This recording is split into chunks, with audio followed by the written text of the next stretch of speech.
నిన్న రాత్రి వీడియోలో అనుకున్నాము, కరెక్ట్గా ఏదైతే ఊహించామో అదే జరిగింది.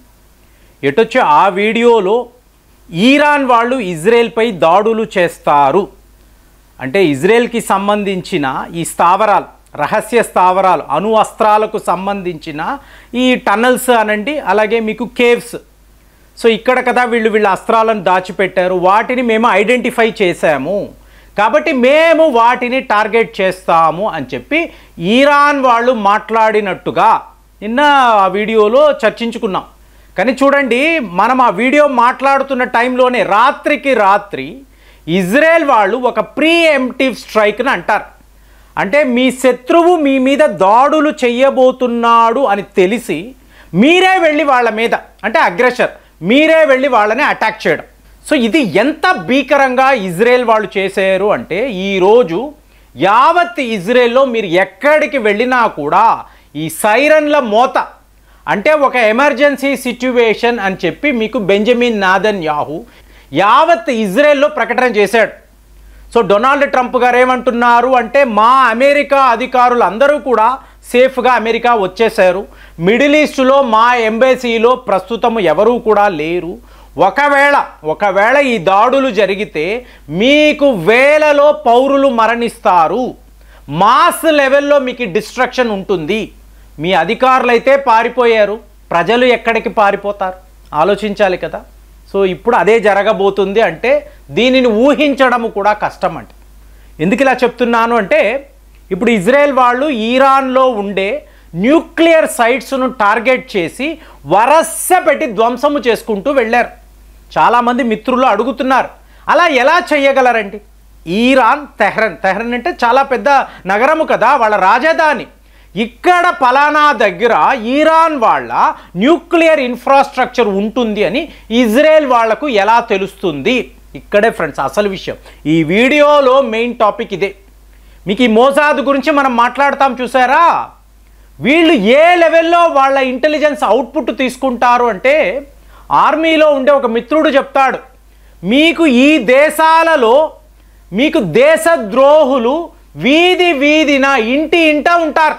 ఇప్పుడు ఆ రోజుల్లో మీకు పీఓకే అంటాం చూసారా, పీఓకేకి సంబంధించి కాశ్మీర్లో ఉండే నాయకులు వీళ్ళు మాట్లాడతారా, ఏంటండి పెద్ద ఇండియన్ ఆర్మీ, వీళ్ళు ఏం చేస్తారు మమ్మల్ని, కాశ్మీర్ మాది, ఈ కాశ్మీర్ కోసము పాకిస్తాన్ నుంచి మా వాళ్ళు వస్తూనే ఉంటారు, ఈ జిహాదీలు వచ్చి ఈ పోరాటము చేస్తూనే ఉంటారు, మేము ఇక్కడ ఉండి వాళ్ళకి సపోర్ట్గా ఉంటాము.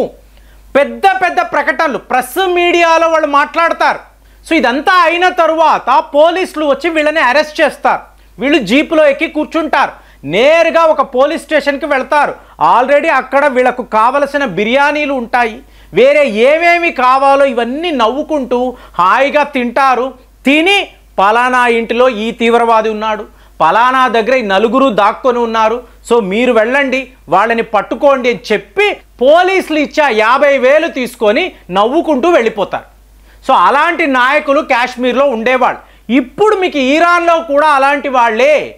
ఇరాన్ యొక్క ఇస్లామిక్ రెవల్యూషనరీ గార్డ్ కాప్స్, ఇందులోనే మీకు మోసాద్ ఏజెంట్లు కుప్పలు తెప్పలుగా ఉంటారు. కాబట్టి మా శాస్త్రవేత్తలు ఎక్కడ ఉన్నారు, ఫ్యామిలీతో ఎక్కడ ఉన్నారు, అలాగే మా సుప్రీం లీడర్ యొక్క నివాసం ఏంటి, అతనికి ఇవ్వబడే రక్షణ ఏమిటి, మొత్తము మోసాద్ వాళ్ళు పిన్ పాయింట్ అక్యురసీతో డేటా కలెక్ట్ చేస్తారు. కలెక్ట్ చేసి ఇక్కడ ఇజ్రాయెల్ డిఫెన్స్ ఫోర్సెస్కి నువ్వు పలానా బిల్డింగ్ మీద వెళ్ళి దాడి చేయి, ఇక్కడే పలానా సైంటిస్టు ఉన్నాడు. ఇవాళ వీళ్ళు ఏం మాట్లాడుతున్నారు, ఐఆర్జీసీకి సంబంధించిన కమాండర్ హోసెన్ సులేమానీ అంటారు, చాలా పెద్ద నాయకుడు, అతను మరణించాడు. అలాగే మహమ్మద్ బఘారీ అంటారు, ఇతను చీఫ్ ఆఫ్ స్టాఫ్ అండి, ఎవరికి, ఇరాన్ యొక్క ఆర్మ్డ్ ఫోర్సెస్, ఇతను కూడా మరణించాడు.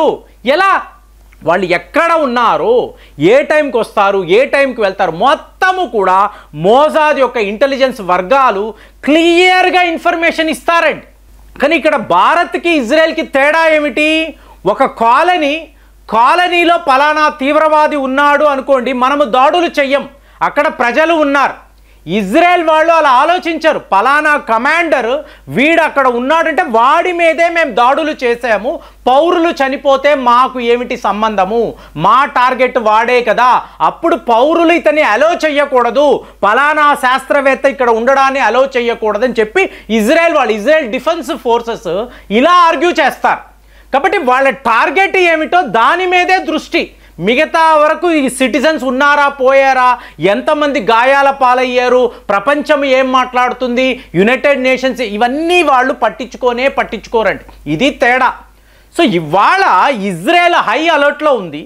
ఒక ఎమర్జెన్సీ సిచ్యువేషన్ అంటే డొనాల్డ్ ట్రంప్ మాస్ లెవెల్లో డిస్ట్రక్షన్ ఉంటుంది అని చెప్పి అతను స్వయంగా, అంటే ఇరాక్ నుంచి వీళ్ళు దాడులు చేశారండి. మరి ఇరాక్లో అమెరికాకు సంబంధించిన ఎయిర్ బేసెస్, మిలిటరీ బేసెస్ ఎన్నో ఉన్నాయి.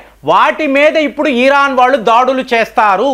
ఇప్పుడు చాలామంది అడిగేది ఏంటండి గొడవలు, ఎందుకు యుద్ధాలు అంటే ఇరాన్లో అణు అస్త్రాలు ఉండకూడదు. ఇది అమెరికా వాడు పెట్టిన కండిషన్. ఒకవేళ ఉంటే వాటిని మేము ధ్వంసము చేస్తాము, ఇజ్రాయెల్ ద్వారా ఈ పని చేయిస్తాము. కాబట్టి ఇవాళ ఇజ్రాయెల్కి ఇరాన్కి మధ్య ఈ యుద్ధము ఎలా ఉంటుంది అంటే ఇరాన్ వద్ద 2000 బాలిస్టిక్ మిజైల్స్ ఉన్నాయండి. ఇక హైపర్సోనిక్ మిజైల్స్ ఎన్ని ఉన్నాయో నోబడీ నోస్. ఇక అణు అస్త్రాలు అంటారా, న్యూక్లియర్ ఇన్ఫ్రాస్ట్రక్చర్ అంటారా, మేము ధ్వంసము చేసాము చెప్తున్నారు.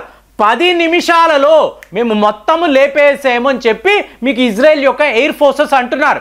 కానీ ఇప్పుడు ఇరాన్ ఇజ్రాయెల్ని టార్గెట్ చేస్తే 2000 బాలిస్టిక్ మిజైల్స్తో టార్గెట్ చేస్తే మేము అమెరికాను కూడా విడిచిపెట్టాము, క్లియర్గా వాళ్ళ సుప్రీం లీడర్ చెప్తున్నాడు. ఇప్పుడు ఈ పని ఒక మ్యాసివ్ స్కేల్లో, అంటే ఇరాన్ తన చరిత్రలో ఇంత పెద్ద దాడులు ఇంతకు ముందు ఎప్పుడూ చెయ్యలేదు అని ఓపెన్గా వాళ్ళ డిఫెన్స్ ఫోర్సెస్ చెప్తున్నారు. ఇప్పుడు ఇది వీళ్ళు మొదలు పెట్టారు. అంటే నేను ఇప్పుడు ఈ వీడియో మాట్లాడుతున్న టైంలో ఇలాంటివి ఏమైనా జరిగాయి అనుకోండి, ఇరాన్ వైపు నుంచి ఇజ్రాయెల్పై ఇలాంటివి జరిగితే మీకు బెంజమిన్ నెతన్యాహు గారు బంకర్లో దాక్కుంటారు, వాళ్ళ అధికారులు అందరూ కూడా టన్నల్స్లోకి వెళ్ళిపోతారు.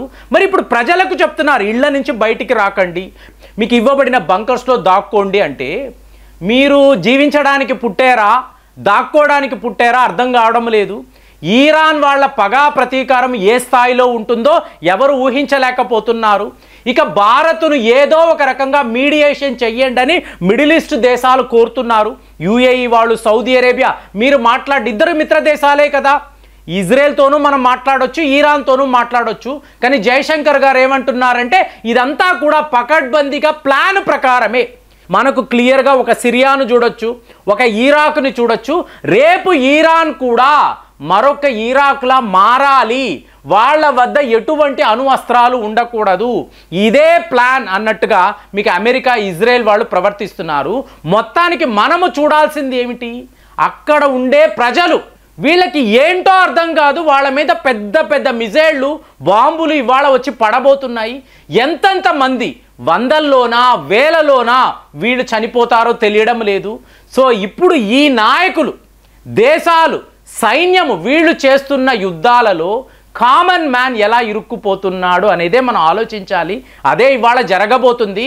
మరి ఇరాన్ వాళ్ళు తమ వద్ద ఉండే 2000 మీకు బాలిస్టిక్ మిజైల్స్ పెట్టుకొని ఇందులో ఎన్ని ఇజ్రాయెల్ మీద వాడబోతున్నారు, ఎన్ని అమెరికాను టార్గెట్ చేసి వాళ్ళు వాడతారు, నోబడీ నోస్.